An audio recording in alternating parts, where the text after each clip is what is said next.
इस बार first chapter का previous year का क्वेश्चंस जो सीबीएसई में आ चुका है उसको देखते हैं, क्योंकि जितनी बारी हम लोग क्वेश्चंस को सॉल्व करेंगे उसको हमारे को मेन बोर्ड के एग्जामिनेशन से पहले वो हमारे को हेल्प करेगा। किसी भी आंसर्स को ऑब्जेक्टिव का तीनों चारों ऑप्शंस आपके पास पता होना चाहिए। तीनों गलत है तो क्यों गलत है, सही है ए या बी या सी या डी में से कोई भी एक तो क्यों सही है। असर्शन एंड रीजन बहुत ही इंपॉर्टेंट क्वेश्चंस और नए तरीके का कॉन्सेप्ट है। असर्शन और रीजन में आप देखोगे कि एक अलग तरह का पैटर्न है जो सबसे टफेस्ट पार्ट आपको ऑब्जेक्टिव में क्वेश्चंस में एमसीक्यू में देखने को मिलता है। ऑप्शंस हमेशा फिक्स है, 4 ऑप्शंस होंगे।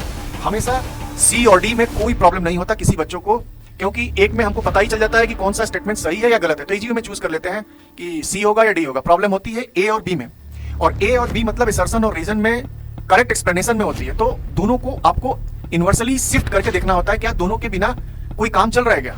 ये इसका HCl पेप्सिन तब तक एक्टिवेट नहीं होगा जब तक वहां की मीडियम क्या होगी, एसिडिक नहीं होगी। तो एसिडिक बनाने के लिए HCl हो रहा है, यानी कि तभी तो यहाँ पे क्या होगा, प्रोटीन का ब्रेकडाउन होगा। ह्यूमन के सेंस में आ गया, how do oxygen and carbon dioxide transport in human being. अब ह्यूमन बीइंग का कॉन्सेप्ट बहुत ही सिंपल, आपको 3 चीजों को लेके सीधे आप एक बार गो थ्रू कर जाओ। What is the translocation, simple सा क्वेश्चन 2017 में भी पूछा था, differences between translocation and transpiration. Translocation simple सा कॉन्सेप्ट है कि ट्रांसपोर्टेशंस ऑफ फूड, राइट।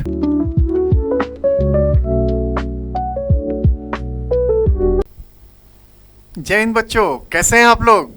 चलिए हम लोग इस बार फर्स्ट चैप्टर का प्रीवियस ईयर का क्वेश्चंस जो सीबीएसई में आ चुका है उसको देखते हैं, क्योंकि जितनी बारी हम लोग क्वेश्चंस को सॉल्व करेंगे उसको हमारे को मेन बोर्ड के एग्जामिनेशन से पहले वो हमारे को हेल्प करेगा, और that will be beneficials to each of us, right. और आपको सबसे बड़ी बात जो लैक ऑफ कॉन्फिडेंस होती है एग्जामिनेशंस में वो आपको कंप्लीट होगा। तो एक बार स्टार्ट करते हैं फर्स्ट चैप्टर को लेकर के। इसी तरह हर एक चैप्टर का भी आएगा। इसी तरह पहला चैप्टर हम लोगों ने अभी स्टार्ट किया है लाइफ प्रोसेस का फर्स्ट टॉपिक को लेकर के। देखिए ये हमारा क्वेश्चंस है जो 2025 में दिया हुआ। In human alimentary canal digestive juices secreted by the gastric gland are. तो गैस्ट्रिक ग्लैंड में हमारे पास कौन कौन से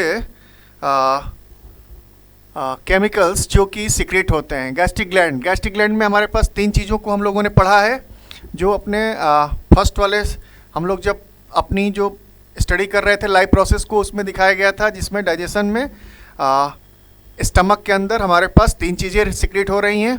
HCl है, साथ में हमारे पास म्यूकस सीक्रेट होगा और पेप्सिन। तो आप चूज़ करिए कि इसमें कौन सा ऑप्शन हमारे पास सही है। Bile, trypsin, pepsin. Bile juices हमारा यहाँ पे सीक्रेट नहीं होता, ठीक है। हाइड्रोक्लोरिक एसिड यानी कि HCl, पेप्सिन है और म्यूकस है, यानी कि ये हमारा आंसर क्या हो जाएगा, सही, क्योंकि तीनों चीज़ों को हमको करना है, हाइड्रोक्लोरिक एसिड, पेप्सिन और म्यूकस, ठीक है। तो HCl हमारा क्या करता था, हमारे जो सब्सटेंस हैं उसको क्या करता है, एसिडिक मीडियम बनाता है। यहीं पे इसका रिकॉल भी कर लीजिए। पेप्सिन का काम हमारा क्या करना था, प्रोटीन को ब्रेक डाउन करने के लिए एमिनो एसिड पेप्सिनोजन में कन्वर्ट करता है। जब ये एसिडिक होती है पेप्सिनोजन में कन्वर्ट हो जाता है, और ये इसको कन्वर्ट कर देता है, जितने भी प्रोटीन मॉलिक्यूल हैं उसको क्या करेगा, ब्रेक डाउन करेगा, ठीक है।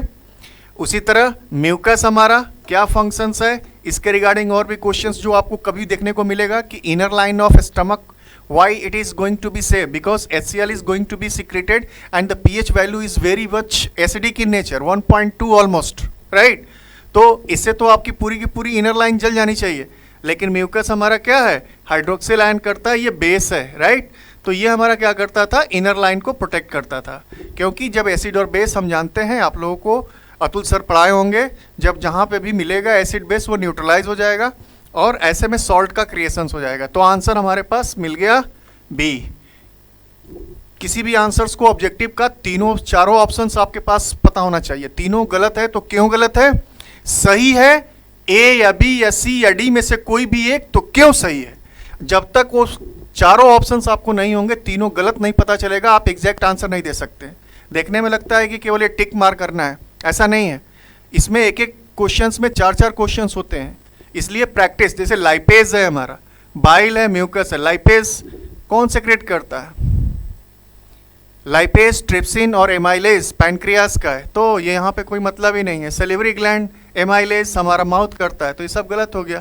यानी कि एक सही कर हो रहा है तो दूसरा क्यों सही है, तीसरा उन सारे ऑप्शंस में आपको सारे को अटेम्प्ट करिए, सब जब तक आप छाटोगे नहीं तब तक आप करेक्ट ऑप्शंस को चूज नहीं कर पाओगे।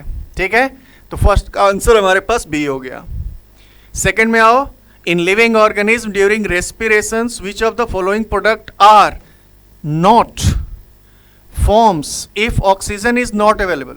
ऑक्सीजन का जहां अवेलेबल ना हो वहां पे आपको प्रोडक्ट क्या नहीं बनेगा। तो आपको कम से कम एक माइंड में रेस्पिरेशंस का केमिकल रिएक्शंस याद ही होना चाहिए।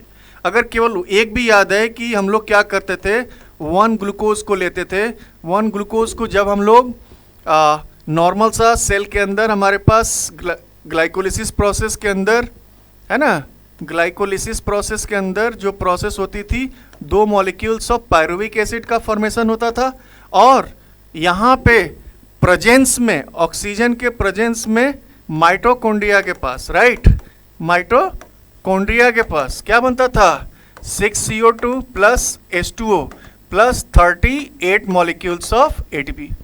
तो यही पूछ रहा है इसमें, अगर एक भी आपको याद है, in living organism during respiration which of the following products are not forms if oxygen is not available. बाकी किसी में भी कार्बन डाइऑक्साइड और वाटर बनता ही नहीं है। तो जो चीज़ें आपको दिख रहा है वही चीज़ कर लीजिए जो हमारे प्रोडक्ट में है। पहला ऑप्शन देखिए, कार्बन डाइऑक्साइड एंड वाटर, ये तो पहले से समझ में आ गया क्योंकि यही आपको पूछ रहा है कि नॉट अवेलेबल है, राइट।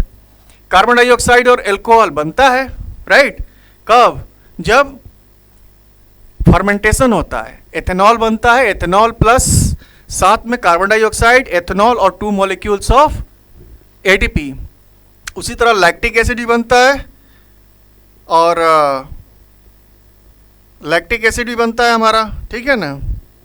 तो ये हो जाएगा लैक्टिक एसिड और साथ में हमारा 2 मॉलिक्यूल्स ऑफ ATP और नन ऑफ द एबव है। तो बेस्ट ऑप्शन हमारे पास क्या है, क्योंकि ऑक्सीजन का है ही नहीं, ऑक्सीजन वाले में कार्बन डाइऑक्साइड और वाटर बनता था और यहाँ पे हमारे कार्बन डाइऑक्साइड और वाटर दिया हुआ है, इसलिए आंसर क्या हो जाएगा, first.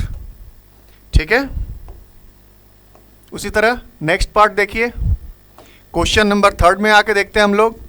Consider the following statement in connection with the functions of blood vessel marked and B in a diagram of human heart as shown. जैसा कि आप फिगर में देख रहे हो उसके अनुसार देखो, ये अच्छा क्वेश्चन है, थोड़ा सा दिमाग लगाना होगा। सिंपल सा लॉजिक है जो हार्ट के फिगर में आपको देखने को मिल रहा है।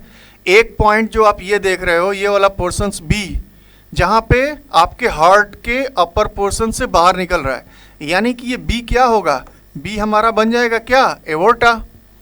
और ये वाला पोर्शंस ऊपर जाके ये हमारा कहाँ चला जाएगा, लंग्स में, यानी कि ये डीऑक्सीजनेटेड ब्लड को लेके जा रहा है, यानी कि ये हो जाएगा पल्मोनरी आर्टरीज, राइट। अगर इतना आपको पता हो जाएगा तो आप आराम से कर लोगे किसी भी ऑप्शंस का।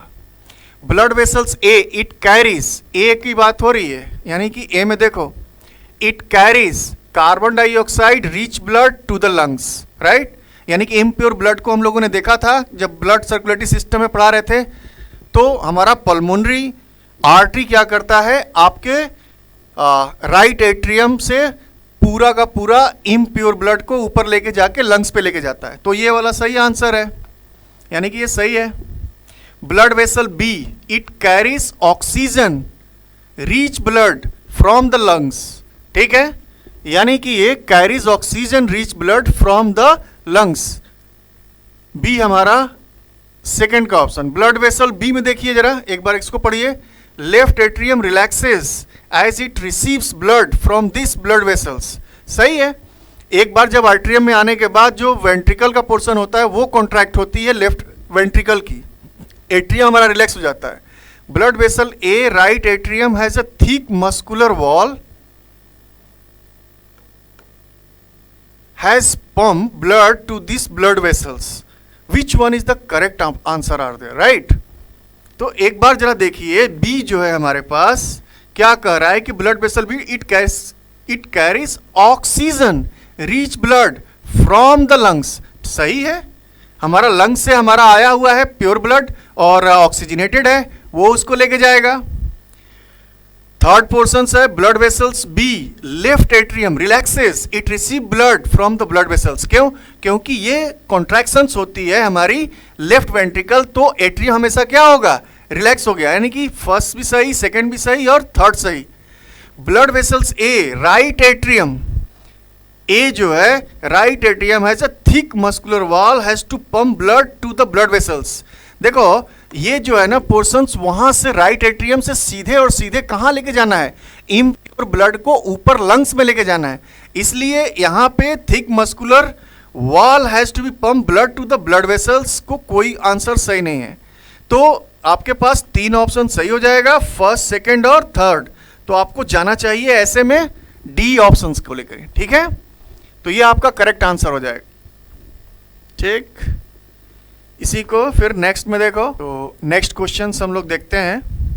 नेक्स्ट क्वेश्चंस में आके देखिए, इसके बाद हमारे पास है third questions. Fourth one is going to be there, respiratory structure of 2 different animals, a fish and a human being, are as shown. Observe A and B. Select the characteristics that holds true for both of them. Here is a face, here is a human lungs, right?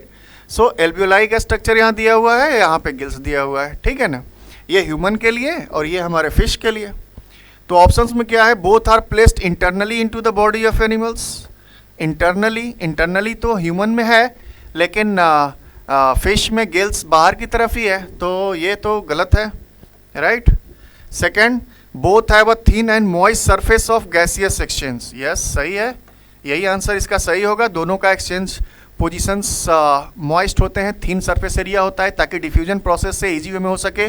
चूँकि human में double blood circulatory system है, pure blood और impure blood का प्योरिफिकेशंस के लिए double circulatory system होती है, लेकिन फ्री फिश में चेम्बर्ड हार्ट होने की वजह से ये इम्प्योर ब्लड कैरी करते हैं, इसलिए डबल सर्कुलेटरी सिस्टम नहीं होगा।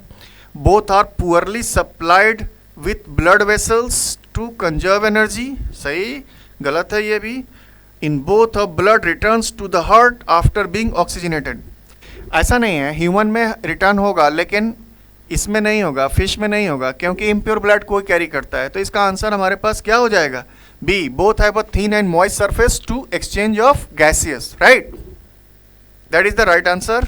इसलिए आपको इसको लेके चलिए आगे, fifth one, next part. Identify the 2 components of phloem tissue. Phloem tissue, 2 phloem tissue that helps in the transportation of fluid. तो फ्लोएम का कॉन्सेप्ट सीधी सी बात समझ लेना, हमारे मस्कुलर बंडल की बात कर रहे हैं प्लांट के अंदर। ट्रांसपोर्टेशंस को आप लोग देखना, जिसमें आपको बताया गया है कंपोजिशंस का प्रोसेस, पैरेन्काइमा, उसी तरह हमारे पास फ्लोएम पैरेन्काइमा है, उसके बाद फाइबर है, सीव ट्यूब और कंपेनियन सेल, राइट। तो phloem parenchyma and sieve tube ये हमारा हेल्प नहीं करता ट्रांसलोकेशन के लिए। सीव ट्यूब और कंपेनियन सेल ये दोनों ट्यूब हैं, दो हमारे पास जो हमारे पास पोर्शन है, जो आपको याद होगा मैंने वो बनाया था, पॉइंटेड आउट होते हैं और इजी वे में ट्रांसपोर्टेशंस का काम करते हैं। Transportations of food which is going to be made through the photosynthesis and they can easily transport from upper part of the plant of leaves to all part of the plant body, right. Phloem parenchyma and companion cell ये केवल help के लिए है, companion cell करता है ट्रांसपोर्टेशंस के लिए, तो कंपोजिशंस दोनों का होना चाहिए। फाइबर्स केवल सपोर्ट के लिए है, इसलिए ये गलत हो गया, ये भी गलत हो गया। छांटना अगर सीख गए आपकी कौन सा क्वेश्चन नहीं होगा, फिर आराम से आपका पास आंसर हो जाएंगे, ठीक है। तो सीव ट्यूब और companion cell that is the transportation channel है। क्या है ये हमारे पास, ट्रांसपोर्टेशनल चैनल ऑफ किस चीज के लिए, चैनल ऑफ ट्रांसलोकेशन। ट्रांसलोकेशन हम लोग ऑलरेडी पढ़ चुके हैं, the transportations of food materials from plant of leaves to the all part of the plant part, right. Next question 6.1 the basic filtration unit. तो बहुत ही सिंपल है, बेसिक फिल्ट्रेशन यूनिट जहां पूछता है एक्सक्रीटरी सिस्टम का ह्यूमन बीइंग में, तो क्या हो जाएगा हमारे पास, सीधे से हमारा पहला आंसर क्या हो जाएगा, नेफ्रॉन। यूरेथ्रा, न्यूरॉन, न्यूरॉन तो नर्वस सिस्टम का पोर्शन है, यूरिनरी ब्लैडर कलेक्ट करने के लिए, यूरेथ्रा हमारा पार्ट है, तो कोई मतलब ही नहीं है।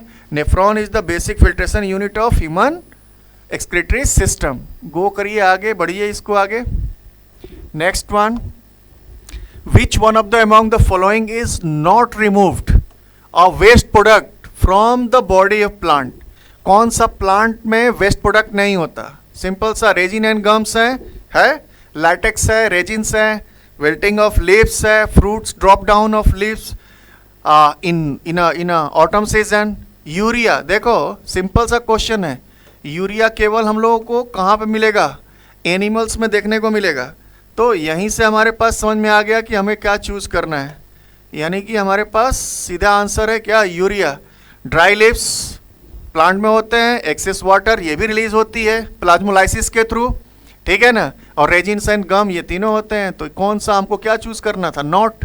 बस आंसर मार के चलिए आगे, यूरिया, ठीक है। नेक्स्ट क्वेश्चन देखिए, question number 8, in the given diagram close stomata 1 2 3 4, ये 2023 का क्वेश्चन। आप ऑलरेडी ड्रॉ में देखोगे। अगर आपको सबसे बड़ा चीज़ नहीं समझ में आ रहा तो पहले ये चीज़ चूज़ कर लो। ये देखो, ये वाला पोर्शन हमारे पास 3 दिया हुआ है, और ये क्या है? वैक्यूल्स हैं। प्लांट में हमारे पास जो गार्ड सेल के अंदर सबसे बड़ा पोर्शन होता है सेल के अंदर, किसी भी प्लांट में आप देखोगे वैक्यूल्स का बड़ा होना। बाकी 1 हमारा क्या हो जाएगा? Nucleus. First one is nucleus, 3 1 is a vacuole, right. ये हमारे स्टोमेटल जो गार्ड सेल स्पोर है, और ये हमारा गार्ड सेल है। 4 नंबर गार्ड सेल। सबसे पहले 3 को चूज करो, 3 मतलब वैक्यूल्स होना चाहिए। तो वैक्यूल्स हमारे पास 2 में है, तो अभी मामला फंस रहा है, तो एक चूज कर लेना, न्यूक्लियस। न्यूक्लियस हमारे को कहाँ मिल रहा है? फर्स्ट में। तो हमारा ऑप्शन ऑलरेडी यहाँ से क्लियर हो गया, यानी कि न्यूक्लियस क्लोरोप्लास्ट। सेकेंड हमारा क्या हो गया? Chloroplast, right. क्लोरोप्लास्ट प्लास्टिड का पार्ट है, जो कि आपको पता होना चाहिए कि डिफरेंसेस बिटवीन प्लांट्स और एनिमल्स में क्या क्या चीज होंगे। सेल वॉल होंगे, लार्ज वैक्यूल होगा, प्लास्टिड होगा। तो अपने आप ही हमारे को समझ में आ जाएगा आंसर। न्यूक्लियस हमारा हो गया 1, ठीक है। सेकंड हो गया क्लोरोप्लास्ट। वैक्यूल से हम लोग चूज किए हैं क्योंकि सबसे इजी पोर्शंस था, 3 पोर्शंस, और बाकी हमारा क्या है? Guard cell. First one another में देखिए, न्यूक्लियस है, क्लोरोप्लास्ट है, गार्ड सेल है, वैक्यूल लास्ट में दिया हुआ है। वैक्यूल ऐसे ही गलत है, तो ये गलत हो जाएंगे। कुछ चीज़ों को थोड़ा सा अपना माइंड से आपको देखना होगा, सॉल्व करना होगा। थर्ड में देखिए क्लोरोप्लास्ट है, पॉलाई क्लोरोप्लास्ट, ठीक है, मान सकते हो। न्यूक्लियस भी मान लोगे, वैक्यूल्स, लेकिन गार्ड सेल हमारा ये नहीं होगा। फोर्थ वन ये भी गलत हो जाएगा। वैक्यूल पहले वाले पोर्शंस में है ही नहीं, सबसे लार्जेस्ट पार्ट है, तो ये गलत हो जाएगा। यानी कि एक ही हमारे पास आंसर सही हो रहा है, 8th का बी आंसर, राइट। किस ईयर में दिया हुआ है? 2023 में क्वेश्चंस दिया हुआ है। एक बार देख लो, आप लोग कर लोगे, बहुत इजी है। असर्शन एंड रीजन, बहुत ही इंपॉर्टेंट क्वेश्चंस और नए तरीके का कॉन्सेप्ट है। असर्शन और रीजन में आप देखोगे कि एक अलग तरह का पैटर्न है, जो सबसे टफेस्ट पार्ट आपको ऑब्जेक्टिव में क्वेश्चंस में एमसीक्यू में देखने को मिलता है। ऑप्शंस हमेशा फिक्स है, 4 ऑप्शंस होंगे, असर्शन और रीजन। असर्शन रीजन है, असर्शन मतलब उसका जो स्टेटमेंट होता है, रीजन उसका कारण बना बताइए। अब उसमें ऑप्शंस है हमारे, ए ऑप्शन तब होगा जब असर्शन और reason both are correct and reason is the correct explanation of assertion. B का ऑप्शन होगा assertion and reason both are correct but reason is not the correct explanation of assertion. और third portions में जो आप लोग देखोगे यहाँ पे हमारे पास हमेशा के लिए होता है assertion is true but reason is false. Assertion is true, reason is false, यानी कि ट्रू और रीजन क्या होगा? फॉल्स होगा, ठीक है ना। उसी तरह डी में हमारे पास असर्शन इज फॉल्स और रीजन इज ट्रू। हमेशा सी और डी में कोई प्रॉब्लम नहीं होता किसी बच्चों को, क्योंकि एक में हमको पता ही चल जाता है कि कौन सा स्टेटमेंट सही है या गलत है, तो इजी में चूज कर लेते हैं कि सी होगा या डी होगा। प्रॉब्लम होती है ए और बी में, और ए और बी मतलब असर्शन और रीजन में करेक्ट एक्सप्लेनेशन में होती है। तो दोनों को आपको इन्वर्सली शिफ्ट करके देखना होता है, क्या दोनों के बिना कोई काम चल रहा है क्या। तो स्टेटमेंट अगर दोनों स्टेटमेंट सही है लेकिन करेक्ट एक्सप्लेनेशन नहीं है तो हमेशा बी में जाना। अगर दोनों के बिना कोई का भी एक्सप्लेनेशन क्लियर नहीं होता तो आप ए में जाना, क्योंकि इसको प्रैक्टिस करना ही पड़ेगा और कोई उपाय नहीं है। चलिए 1 बाय 1 करते हैं, देखते हैं, एक एक करके आपको समझाते भी चलेंगे।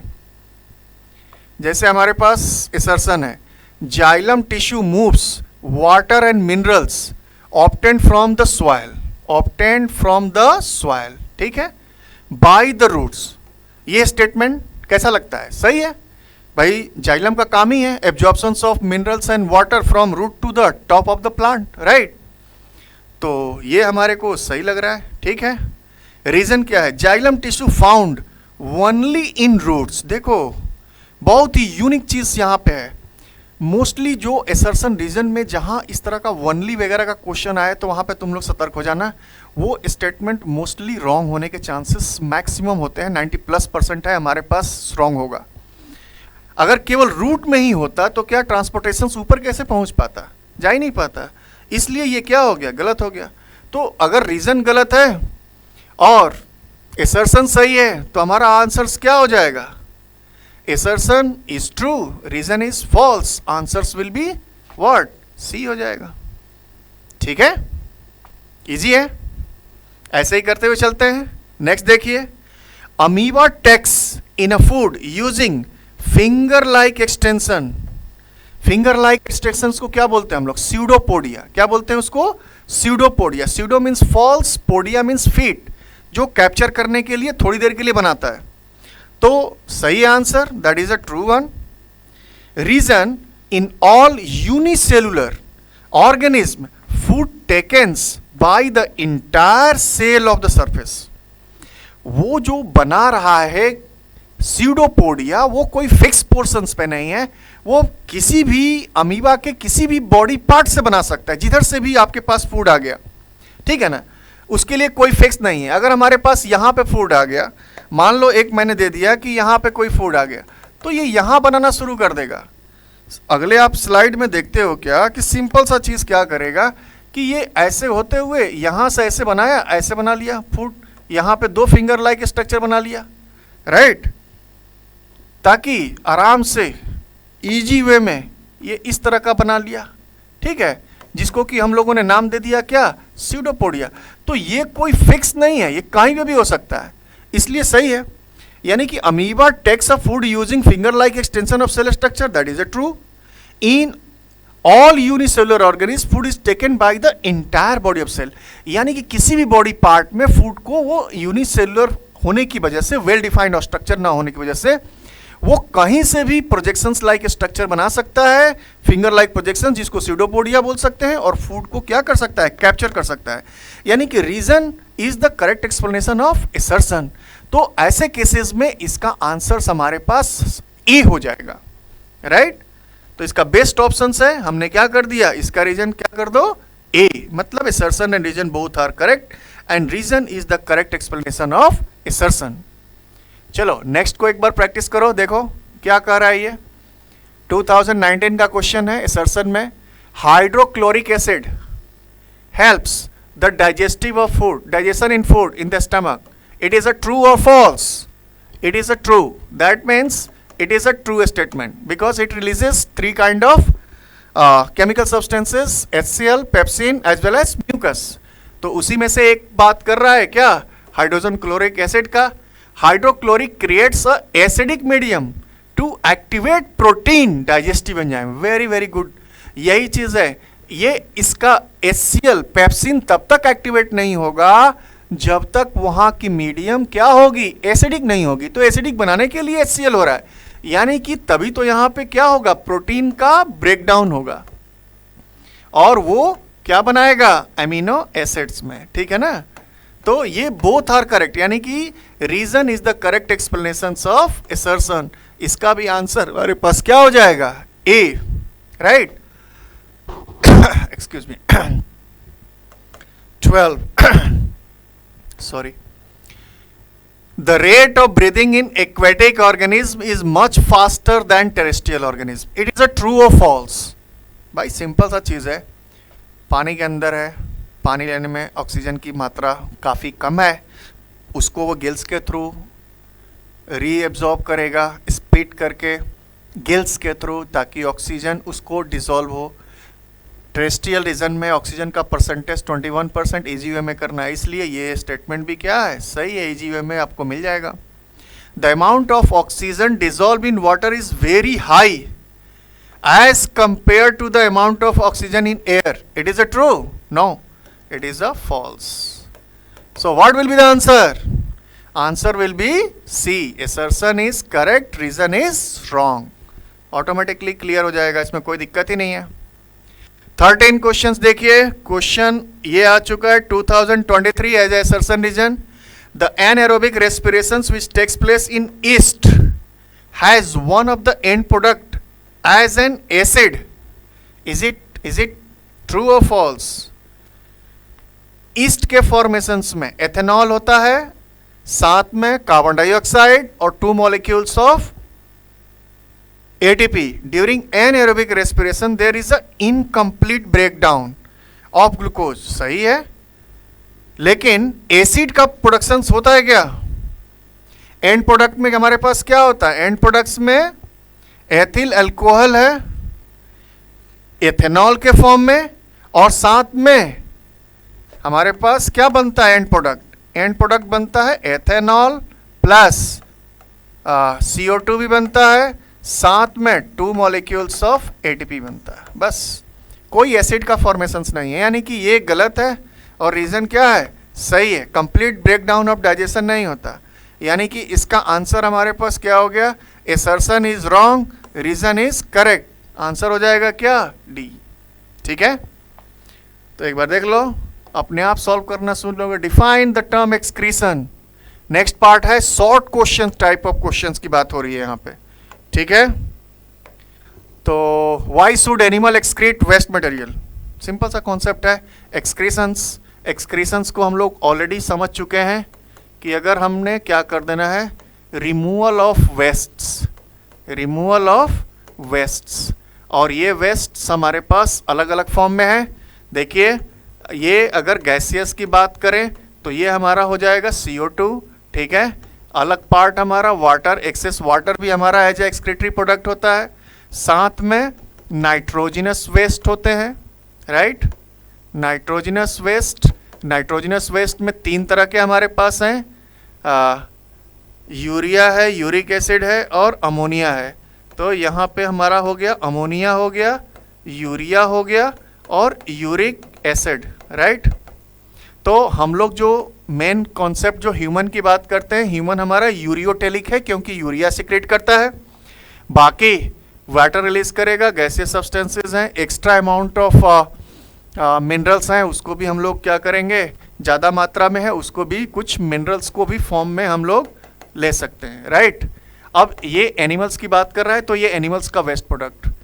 और why should animals excrete the waste material? Simple सा कॉन्सेप्ट है, if the waste materials are not going to be released to the body, there will be a toxic substances will be going to be stored inside the body and not going to be purified the whole blood, and blood pH level is going to disturb. Simple सा concept है, जब impurities रहेगी blood में प्योरिफिकेशंस नहीं होगा तो oxygen holding capacity काफ़ी कम हो जाएगी, तो रेस्पिरेशन प्रोसेस हमारा स्लो होगा, जिससे ऑक्सीडेशन प्रोसेस न होने से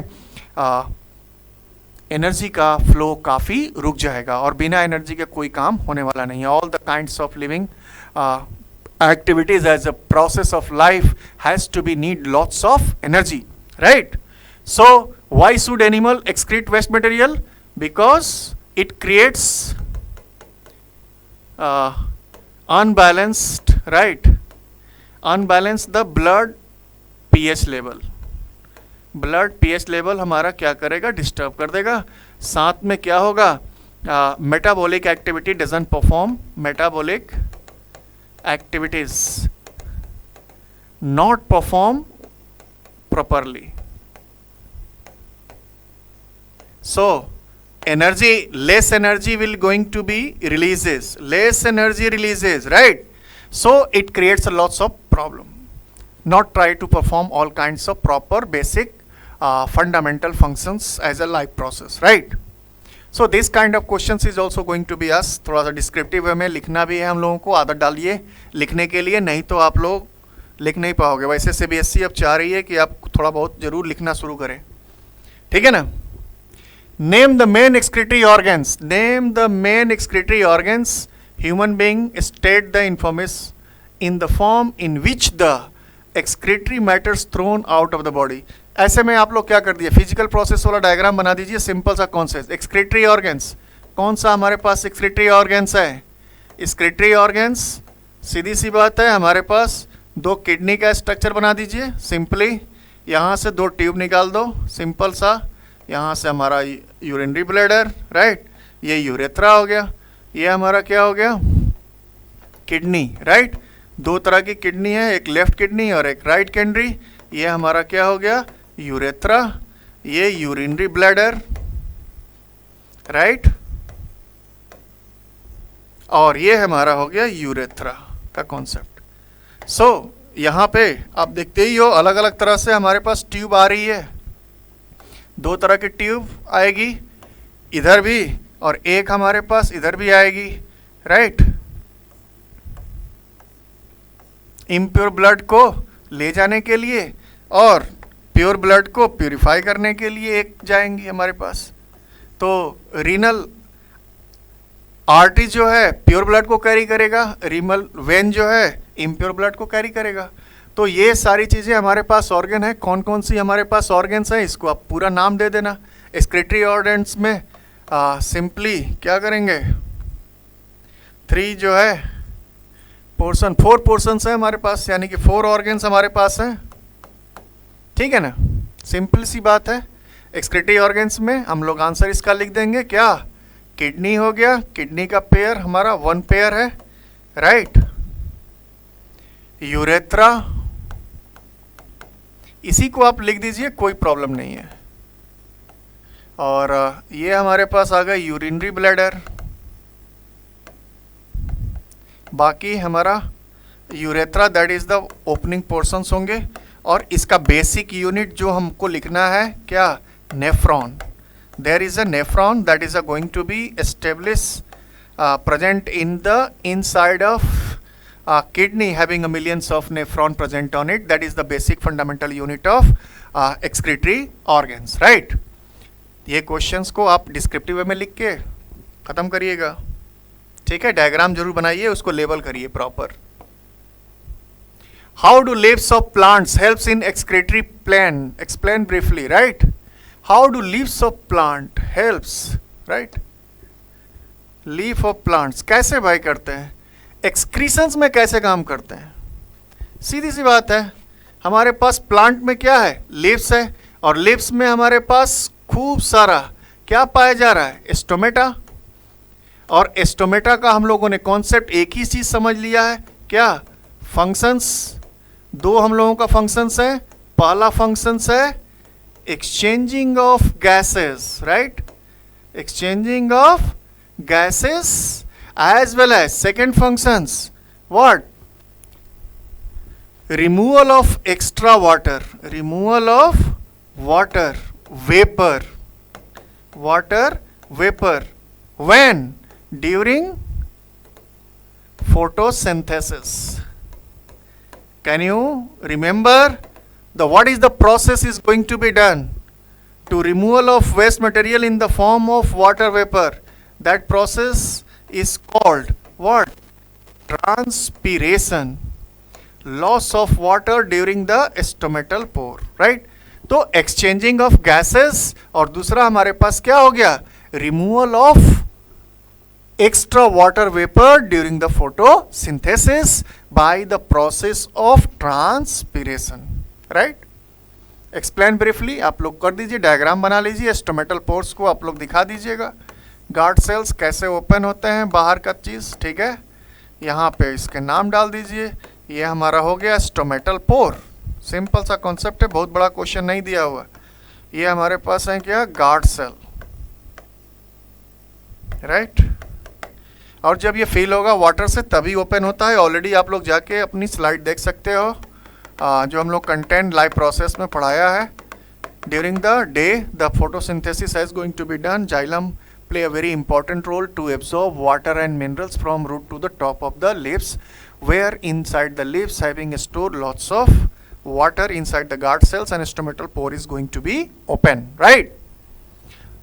तो एक्सक्रीशंस में हमारा काम कर दिया ये, ठीक है ना। Exchanging of gases, extra amount of water को क्या कर रहा है, रिलीज कर रहा है।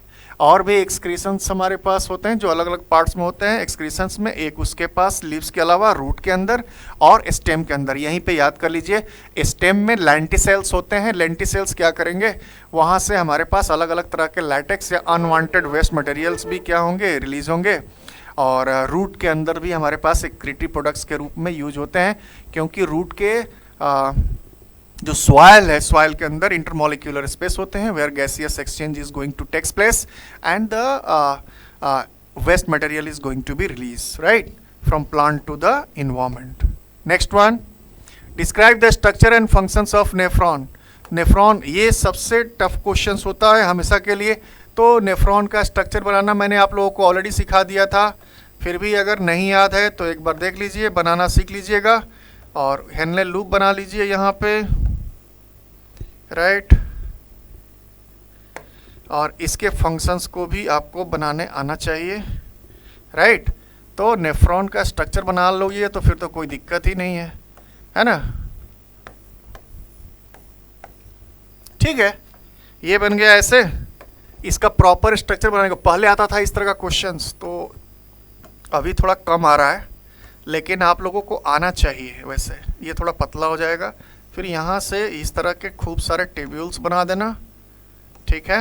ये टेब्यूल्स बना के यहाँ से ऐसे रिलीज कर लो, यहाँ से पतला होके निकाल दो, बस सिंपल सा चीज़ है। ये थोड़ा फिक्स हो गया, सबका अपना नाम डाल दो, काम ख़त्म। फंक्शंस पता ही है, इसको बोलते हैं हम लोग क्या, afferent टेब्यूल्स, right. Afferent arterial, afferent टेब्यूल्स, ठीक है।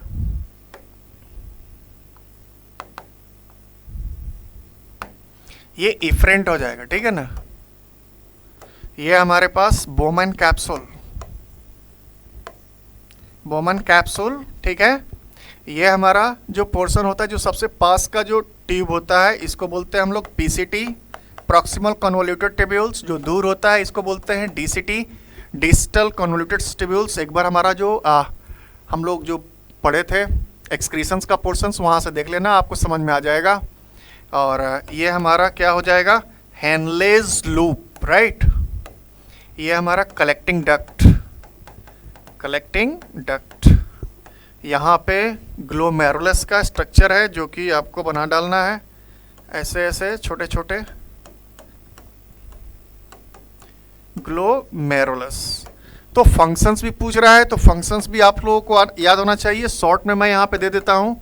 जैसे फंक्शंस, एक हमारा क्या होता है, पहला फंक्शंस जो होगा इसको लिखना है आपको क्या, फिल्ट्रेशन। क्या लिखना है, फिल्ट्रेशन और absorptions, right. Absorptions of all substances at glomerulus. यानी कि इसको हम लोग ग्लोमेरुलस एब्जॉर्प्शंस भी कर सकते हैं, क्योंकि यहाँ से इम्प्योर ब्लड हमारी जैसे ही आ रही है, यहाँ से क्या हो जाएगा, एब्जॉर्ब हो जाएंगे, जिसमें इम्प्योर जितने सारे टॉक्सिक सब्सटेंसेस वेस्ट के फॉर्म में है, और साथ में वाटर, साथ में प्रोटीन और वो सारी चीज़ें इसमें आ जाएंगे टिब्यूल्स में, बोमन कैप्सूल्स में, ठीक है ना। तो पहला फंक्शंस हमारे पास क्या है, फिल्ट्रेशन या ग्लोमेरुलस फिल्ट्रेशन। इसको आप लोग एक लाइन से भी लिख सकते हो, ग्लोमेरुलस फिल्ट्रेशन, राइट। जहाँ पे हर एक सब्सटेंस पहला क्या होंगे, एब्जॉर्ब हो जाएंगे, क्योंकि अफरेंट आर्टेरियोल्स से जब फोर्सली आती है यहाँ पे डिफ्यूजन प्रोसेस के थ्रू बोमन कैप्सूल ग्लोमेरुलस से ऑटोमेटिकली फिल्ट्रेशन होना स्टार्ट होगा। ये मूव करना स्टार्ट करेगा। मूव करने के बाद हेनले लूप के पास जहाँ आया, वहाँ पे इसकी चौड़ाई थोड़ी सी ज़्यादा है, क्योंकि ऑक्सीजन की माइटोकॉन्ड्रिया की मात्रा ज़्यादा होती है, जो एब्जॉर्प्शंस करते हैं, खूब सारा एनर्जी प्रोड्यूस करते हैं, और जो प्रोड्यूस करेंगे एनर्जी को वापस ब्लड के थ्रू भेज दिया जाएगा।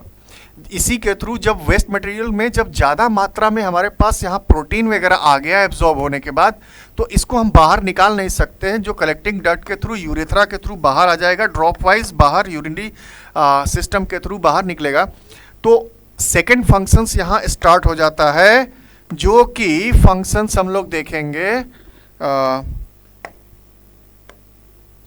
सेकेंड फंक्शंस ट्यूबुलर रीएब्जॉर्प्शंस, क्या बोलते हैं इसको, ट्यूबुलर रीएब्जॉर्प्शंस, यानी कि जो भी एक्स्ट्रा मात्रा में हमारे पास प्रोटीन वगैरह चला गया, जो कि ट्यूब्यूल्स में, यहाँ ट्यूब्यूल्स में जो भी प्रोटीन्स वगैरह जो हमारे पास आ गए, इसको वापस हमारे इस ब्लड में वापस कर देगा।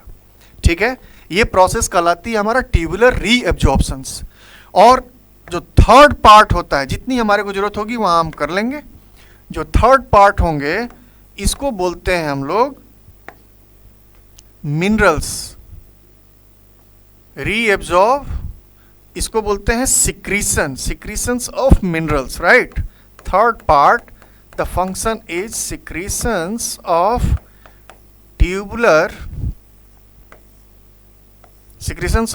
पार्ट, राइट, जिसमें क्या होगा, सोडियम है, पोटेशियम है, राइट, मैग्नीशियम है, जो भी मिनरल्स एक्स्ट्रा अमाउंट ऑफ जो भी हमारे पास जो भी यहाँ आ गया, इसको वापस हम लोग क्या करेंगे, वापस मेन स्ट्रीम में वेंस तक पहुंचा देंगे, राइट। तो यहाँ से पूरी की पूरी इसमें चला जाएगा, कहाँ पे, हमारा इफरेंट आर्टेरियोल्स के थ्रू वेंस में, राइट। तो इफरेंट आर्टेरियोल्स में जाके ये चला जाएगा कहाँ, हमारा blood circulatory system. Blood circulatory system में एक बार हार्ट के पास पहुंचा, यानी कि इम्प्योर ब्लड से अफरेंट टू इफरेंट तक गया, और प्योर ब्लड को हार्ट के through each part of the body में भेज दिया गया, और सारा वेस्ट मटेरियल्स हमारे इस ट्यूबुलर्स होते हुए, कलेक्टिंग डक्ट होते हुए आ जाएगा कहाँ, यूरेथ्रा के थ्रू, और ये हमारा बॉडी से बाहर को रिलीज हो जाएगा। बहुत ही सिंपल है, एक बार देखने में कॉम्प्लिकेटेड लगता है, ऐसा है नहीं, आप आराम से इसको देखो। ये तीनों फंक्शंस को लिखना बहुत जरूरी है। पहला है glomerulus filtration, second one tubular reabsorptions, और third one tubular secretions. That is the three functions which has to be mentioned as any kinds of long questions is going to be asked with the diagram. ठीक है, और ये आपको बता दूं, CBSE का filtration से रिगार्डिंग क्वेश्चंस हमेशा रहता है, नेफ्रॉन जैसे उसके माइंड में एकदम चिपका हुआ है, वो बार बार इस क्वेश्चंस को देता है, बार बार क्वेश्चंस को देता है, इसलिए थोड़ा सा इसको कॉन्शियस होके प्रिपेयर कर ले। ठीक है, नेक्स्ट चलते हैं। हाँ, state the conditions of which of the directions of diffusion gases plants depend upon. अच्छा, ठीक है, कंडीशंस ऑफ विच डायरेक्शंस, ठीक है ना, कहाँ गया, state the conditions of which directions of diffusion of gases in plants depend upon. ठीक है, तो डिफ्यूजन ऑफ गैसेस हमारे पास कहाँ होते हैं, सबसे पहला चीज समझिए, डिफ्यूजन ऑफ गैसेस हमारे पास जो हो रहा है वो हमारे पास हो रहा है कहाँ, स्टोमेटा पे, ठीक है ना। और ये डिपेंड करेगा किस तरह का डिपेंड, अगर ये एरिया प्लांट जो है हमारा टेरेस्ट्रियल रीजन में है, तो डिफ्यूजन के थ्रू हमारा क्या होंगे, हाई होगा, यानी कि यहाँ पर ट्रांजैक्शन हमारे क्या होंगे, हाई होगी। लेकिन कहीं कहीं प्लांट्स हमारे पास, यही देखिए, यही प्लांट हमारे पास है, जब टेरेस्ट्रियल ना होकर के एक्वेटिक है, तो यहाँ पे डिफ्यूजन हमारा क्या हो जाएगा, स्लो हो जाएगा, राइट। क्योंकि प्लांट्स डिपेंड्स अलग अलग तरह के, प्रैक्टिकल में दो चीज़ें हमारे को काम करती हैं, इसमें अबायोटिक फैक्टर का भी काफ़ी इम्पोर्टेंट रोल रहेगा। एबायोटिक फैक्टर में आप लोग समझिए, टेम्परेचर का बात कर रहा है आदमी, प्रेशर की बात कर रहा है, ठीक है ना, ये चीज़ें ज़्यादा होंगी, टेम्परेचर ज़्यादा होगा तो एक्सचेंजिंग ऑफ गैसेस भी क्या होंगी, ज़्यादा होंगी, ठीक है। और इन्वायरमेंट में इजी वे में अवेलेबल है हमारे पास जो गैसियस का components, so diffusion can be easily done, right, in comparison to another kinds of abiotic factors which is surrounding the plants, right. और डिफ्यूजन प्रोसेस हमारा गैसियस एक्सचेंज के लिए मोस्टली आते हैं। सिंपल आ गया क्वेश्चन, सब ह्यूमन के सेंस में आ गया। How do oxygen and carbon dioxide transport in human being. अब ह्यूमन बीइंग का कॉन्सेप्ट तो बहुत ही सिंपल, आपको तीन चीज़ों को लेके सीधे आप एक बार गो थ्रू कर जाओ, सिंपल सा चीज़। यहाँ पे आप देखोगे कि तीन सिस्टम हमारे पास है, लंग्स है, हार्ट है, और हमारे पास क्या है, हमारे मसल्स हैं, ठीक है ना। तो लंग्स से हमारे पास आता है पहले लेफ्ट पार्ट ऑफ हार्ट में ऑक्सीजनेटेड ब्लड, और ये वहाँ से चला जाता है कहाँ पे, ऑक्सीजन को लेते हुए आर्टरीज के थ्रू, राइट। कहाँ गया, मसल्स, सेल के अंदर। सेल के अंदर क्या प्रोसेस हुआ, रेस्पिरेशंस का प्रोसेस हुआ, जिसमें एरोबिक भी हुआ और एनएरोबिक भी हुआ, ठीक है। दो तरह के एरोबिक और एनारोबिक रेस्पिरेशंस, ऑक्सीजन का प्रेजेंस हो गया जिसमें 38 एटीपी का फॉर्मेशन हो रहा है, और यहाँ ऑक्सीजन क्या है, निगेटिव, और यहाँ पे केवल कितना मॉलिक्यूल्स डेवलप हुआ, एटीपी। साथ में रेस्पिरेशंस जैसे ही होता है तो वेस्ट मटेरियल बनना शुरू हो जाता है, और वेस्ट मटेरियल इन द सबसे बड़ा फॉर्म हमारा कार्बन डाइऑक्साइड का है। तो होगा क्या, यहाँ पे डिफ्यूजन प्रोसेस के थ्रू ब्लड, और जब आर्टरीज और वेंस जहाँ मिलते हैं आपको पता है बन जाती है क्या, कैपिलरी। क्या बन जाता है, कैपिलरीज। तो मसल्स के पास खूब सारा हमारे पास क्या है, कैपिलरीज है। कैपिलरी से आ गया कहाँ, राइट एट्रियम ऑफ हार्ट में वेना केवा के थ्रू, और यहाँ से ये किस तरह का ब्लड को लेके जा रहा है, कार्बन डाइऑक्साइड, यानी कि खूब डीऑक्सीजनेटेड ब्लड कैरी कर रहा है, डीऑक्सीजनेटेड ब्लड, राइट। कौन कर रहा है, किसके थ्रू जा रहा है, थ्रू वेंस। यहाँ आर्टरीज था, यहाँ क्या है, वेंस, और यहाँ पे आ गया हार्ट से सीधे पल्मोनरी आर्टरी के थ्रू, कहाँ गया, लंग्स के थ्रू, जो कि इम्प्योर ब्लड को लेके जा रहा है। चूंकि ह्यूमन है, ह्यूमन में 4 चेंबर हार्ट में, जहाँ पे डबल सर्कुलेटरी सिस्टम है, आप देख सकते हो एक बार ब्लड को प्यूरिफाई करने के लिए सेम ब्लड को ट्वाइस टाइम जाना पड़ रहा है हार्ट के अंदर। एक बार लेफ्ट टू प्योर ब्लड को लेकर के बॉडी तक, और बॉडी से हार्ट, और हार्ट से लंग्स तक। तो इस तरह से ब्लड सर्कुलेटरी सिस्टम जब 4 चेंबर हार्ट होते हैं कोई भी ह्यूमन में, या बर्ड्स है हमारे पास, there is a warm blooded animals having a 4 chamber heart, they are doing having the 2 circulatory system, double circulatory system, where blood has need to be purify because oxygenated and deoxygenated blood has been going to be move out in a same kind of blood circulatory system. But having a human having another process are there where they can easily bifurcate and differentiate oxygenated as deoxygenated, not try to be mixed to them and try to be released to the lungs, right?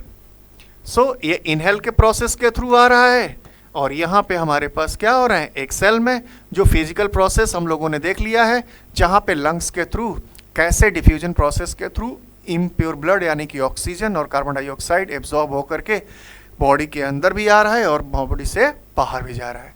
तो ये एक process है blood circulatory system, जो कि already हम लोगों ने समझा दिया है। एक बार बनाना सीख लीजिए, ड्रॉ करिए, एक्सप्लेन कीजिए, अंडरलाइन कीजिए हर एक पार्ट को, और आगे बढ़िए। What is the translocation? Simple सा क्वेश्चन 2017 में भी पूछा था, differences between translocation and transpiration. Translocation simple सा कॉन्सेप्ट है कि ट्रांसपोर्टेशन ऑफ फूड, राइट, यानी ये प्लांट की बात कर रहा है, transportation of foods, from where, from the maximum part has been going to be done at the leaves because direct sunlight is going to be contact maximum from leaves, means which part, top of the plant, leaves of plants to all parts of plant, right, all parts of plant means top to bottom, whatever the kind of plant part are there, है ना। So transportation of food through which tube, through किसके through जा रहा है, through phloem, किसके through, through phloem part, जहां से हम लोग क्या कर रहे हैं, through phloem, by which process, by the process of diffusion process. कौन सा प्रोसेस हो रहा है, डिफ्यूजन प्रोसेस। तो that is the transportation has been going to be takes place, right. तो ये एक प्रोसेस है जो कि हम लोगों ने देखा था प्लांट के रूप में, एक तरफ जाइलम को हमने दिखाया था, दूसरी तरफ फ्लोएम के पार्ट को दिखाया था, ये फ्लोएम को और एक जाइलम को। फ्लोएम में क्या होते हैं, food is going to be transported from top to the bottom, right. और ये प्रोसेस हमारा होता है किसके थ्रू, ट्रांसलोकेशंस के थ्रू प्रोसेस होती है diffusion. Maximum food is going to be made on the top of the leaves due to the process of photosynthesis. Maximum has been going to takes place at the leaf. Where do the substance of plants in reach a result of translocation? Simple सा question है. हमारे हर एक bottom यानी कि पूरी top to bottom ये plant के leave से प्लांट के हर एक नीचे के पार्ट्स को क्या करता है, मूव करता है. ये प्रोसेस कहलाती है ट्रांसलोकेशन. वैसे फ्लोएम में बाई ट्रांसपोर्ट सिस्टम होता है, यूनिट ट्रांसपोर्ट सिस्टम नहीं, दोनों ही तरफ से होती हैं, ठीक है ना. एक तरफ से प्लांट का फूड मूव करता है, दूसरी तरफ से नीचे से भी फ्लोएम प्रोसेस में आप देखोगे कि ऑक्सीजन हार्मोन्स या जितने भी फाइटो हार्मोन्स हैं वो भी नीचे से ऊपर लेके जाते हैं, जबकि वो यूनी डायरेक्शनल मूवमेंट होते हैं जाइलम में और फ्लोएम में बाई डायरेक्शनल मूवमेंट होते हैं. ठीक है, तो दोनों का आंसर हो गया. What is translocation and why it is essentials to the plant. Essentials क्योंकि बिना उसके फूड को सब बिना कोई ना कोई फोटोसिंथेसिस के बिना न्यूट्रिएंट्स के बिना कोई भी लाइफ प्रोसेस कंप्लीट नहीं होगी. तो प्लांट को सर्वाइवल के लिए भी हर एक न्यूट्रिएंट्स चाहिए. न्यूट्रिएंट्स को पहुंचाने के लिए हमारे पास ये प्रोसेस है. ठीक है, translocation. Describe blood double circulatory of human being, why it is necessary. अभी मैंने थोड़ी देर पहले इस तरह के क्वेश्चंस को मैंने ऑलरेडी बताया. प्रीवियस आंसर्स को आप लोग देखिए, go through the previous answers, right, जिसमें हम लोगों ने ऑलरेडी दिखाया था लंग्स, राइट, यहाँ पे हार्ट का कॉन्सेप्ट दिखाया और साथ में मसल्स. तो एक ही चीज़ को, एक ही ब्लड को हमको देखने को मिल रहा है, यहाँ से यहाँ, यहाँ से यहाँ, यहाँ से यहाँ, यहाँ से यहाँ. ये जो पोर्शंस हैं ऑक्सीजनेटेड ब्लड है, राइट, और ये हमारा क्या है, डीऑक्सीजनेटेड ब्लड. तो आप ऑलरेडी जान रहे हो ये डबल सर्कुलेटरी क्यों है, क्योंकि इस पर्टिकुलर पोर्शंस को कंप्लीट करने के लिए एक ही बार जो ब्लड है, एक कंप्लीट ब्लड सर्कुलेटरी सर्कल को मूव करने के लिए twice a time has to be gone to the inside the heart, right? So for the purifications once again, so that kind of process is called double circulatory system. Already हम लोगों ने समझा दिया है, इसको एक बार देख लीजिएगा. Name the three glands associated, right? Three glands associated where digestion of humans. Write the names of enzymes secreted of them. Simple सा start कर दो, क्या दिक्कत है. Glands हमारे पास सबसे पहला जो हमारे पास है, माउथ से स्टार्ट करो, सैलिवरी ग्लैंड, राइट, क्या रिलीज करता है sorry, salivary amylase. Salivary amylase ptyalin भी बोलते हैं. क्या तोड़ करेगा, स्टार्च को तो ब्रेक डाउन करेगा, break down, right. Simply form किस में कन्वर्ट करेगा, ग्लूकोज में. ठीक है, माउथ के जैसे ही नीचे आप आ रहे हो तो हमारे पास ग्लैंड्स हमारे पास हैं, अलग अलग तरह के ग्लैंड्स. किस ग्लैंड की बात करेंगे, एपिथेलियल टिश्यू है जो कि रिलीज कर रहा है म्यूकस, HCl, और गैस्ट्रिक ग्लैंड, क्या बोलते हैं इसको, gastric gland, right. Gastric gland जो कि रिलीज करेगा, अलग अलग हमारे पास कंपोनेंट्स हैं. HCl रिलीज कर रहा है, साथ में पेप्सिन रिलीज कर रहा है, और उसके बाद हमारे पास है म्यूकस. तीनों के बारे में ऑलरेडी हम पढ़ चुके हैं अभी. उसी तरह थर्ड पार्ट हमारे पास है पैनक्रियास, को भी ऐड कर लेना, बहुत इंपॉर्टेंट है. पैनक्रियास 3 तरह के कंपोनेंट्स एंजाइम्स को रिलीज करेगा. लीवर भी काम करता है जो कि डिटॉक्सिफिकेशंस का काम करता है. यहाँ पे जो एंजाइम की बात आएगी सॉरी, ट्रिप्सिन, लाइपेज और एमाइलेज, राइट. सबका फंक्शंस आपको, मुझे पता है कि आपको आ ही रहा होगा. ट्रिप्सिन किसको ब्रेक डाउन करेगा, एमिनो एसिड को, लाइपेज फैट को फैटी एसिड और ग्लिसरॉल में, और एमाइलेज कार्बोहाइड्रेट को सिंपली किस में कन्वर्ट करेगा, ग्लूकोज में, राइट. तो इतना कर लो, हो जाएगा. तीनों का 3 हमारे को पूछा था, 3 हम लोगों ने कर ही लिया, हो गया काम. That is so far so good. ठीक है, are you getting me? Class, go through these all kinds of gland and try to be define their functions. दो ही चीज़ें हैं, डाइजेस्टिव इन ह्यूमन बींग्स में हमारे ग्लैंड्स के नाम बताने हैं और उसमें जो एंजाइम सिक्रेट होते हैं उसके नाम बताने हैं। तो दे दीजिए सारा काम, उसके फंक्शंस को भी समझा दीजिए, हो गया। Thank you. तो देखिए एक बार क्वेश्चंस को हम लोगों ने सॉल्व किया, ये सारे के सारे प्रीवियस क्वेश्चंस ऑलरेडी आ चुके हैं, इसलिए गो थ्रू कीजिए। अभी पता है इतने से काम नहीं चलेगा, अभी का पैटर्न थोड़ा चेंज हुआ है, तो उसके अनुसार भी अलग तरीके के क्वेश्चंस आपको लाते रहेंगे। और बने रहिए कॉमेट हब ऑनलाइन प्लेटफॉर्म के थ्रू। जय हिंद। वंस अगेन एक बार फिर से मिलते हैं हम लोग। जय हिंद, बाय, टेक केयर।